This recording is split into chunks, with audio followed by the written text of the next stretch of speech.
বগুড়ার সারিয়াকান্দিতে ধুধুময় চরের মানুষের কৃষি পণ্য পরিবহনে একমাত্র ভরসা ঘোড়ার গাড়ি। এঁকেবেঁকে চলা নদ নদী দ্বারা বিচ্ছিন্ন চরাঞ্চলের মানুষ নিত্য প্রয়োজনীয় পণ্যসামগ্রী, কৃষি পণ্যে যাতায়াত এবং অসুস্থ রোগীকে আনা নেওয়ার একমাত্র পরিবহন ব্যবস্থায় ব্যবহৃত হচ্ছে এই ঘোড়ার গাড়ি। এক সময় বালুকামো চরাঞ্চলগুলোতে পরিবহনে গরু বা মহিষের গাড়ি ব্যবহার করা হতো। গরুর বা মহিষের গাড়িতে দুটি করে পশু লাগে বলে খরচও বেশি হয়। তাই কালের পরিক্রমায় বদলে যেতে শুরু করেছে। বর্তমান যুগে পণ্য পরিবহনের এক জায়গা থেকে অন্য জায়গায় যাওয়াতে যান্ত্রিক গাড়ির ওপর মানুষ নির্ভরশীল। কিন্তু সারিয়াকান্দি প্রত্যন্ত চরে নৌকার পাশাপাশি নদীর বুকে বালুর চরে এখন পণ্য পরিবহনে অযান্ত্রিক ঘোড়ার গাড়িই মানুষের একমাত্র ভরসা।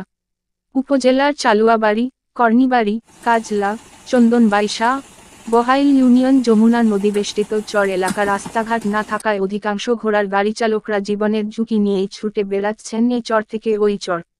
জানা যায়, চরাঞ্চলে যান্ত্রিক যানবাহন না থাকায় আগের দিনের মানুষ প্রচণ্ড গরমে উত্তপ্ত বালুতে পায়ে হেঁটে অনেক পথ পাড়ি দিত এবং নিজেদের উৎপাদিত পণ্যগুলো মাথায় অথবা বাঁশের লাঠিতে করে ঘাড়ে নিয়ে বহন করত। কিন্তু ঘোড়ার গাড়ি উদ্ভাবনের পর চরাঞ্চলের উৎপাদিত কৃষি পণ্য, নিত্য প্রয়োজনীয় মালামাল পরিবহন সহ ব্যবসায়ীদের পণ্য আনা নেওয়ার জন্য একমাত্র মাধ্যম হিসেবে ঘোড়া গাড়িটি ব্যাপক ভূমিকা রাখছেন। বর্ষার সময়ে এই নদ নদী তাদের চিরচেনা রূপ যৌবন ফিরে পায়, পানিতে তলিয়ে যায় প্রত্যন্ত চরের নিম্নাঞ্চল। এ সময় চরবাসীর একমাত্র যাতায়াতের মাধ্যম হয়ে থাকে নৌকা। তবে শুকনো মৌসুমে যাতায়াতের একমাত্র প্রধান মাধ্যম ঘোড়ার গাড়ি। আর প্রত্যন্ত এসব চর এলাকার অনেক মানুষ ঘোড়ার গাড়ি দিয়েই তাদের জীবিকা নির্বাহ করছেন। হাটশেরপুর ইউনিয়নের ঘোড়া গাড়ি চালক সুমন মিয়া বলেন, এখান থেকে আমার বাড়িতে আপনার এখানে আপনার 300 টাকা, আবার যদি ওই টিপরল সেখান থেকে মারি তাহলে 500 টাকা। আপনার দিন গেলে যদি ভাত খেলে 300-400, দিন গেলে ধরেন 1500 টাকা কামাই, 300-400 টাকা কি 500 খেলেও থাকে আমার দিন গেলে 1000 টাকা প্রত্যেক দিন।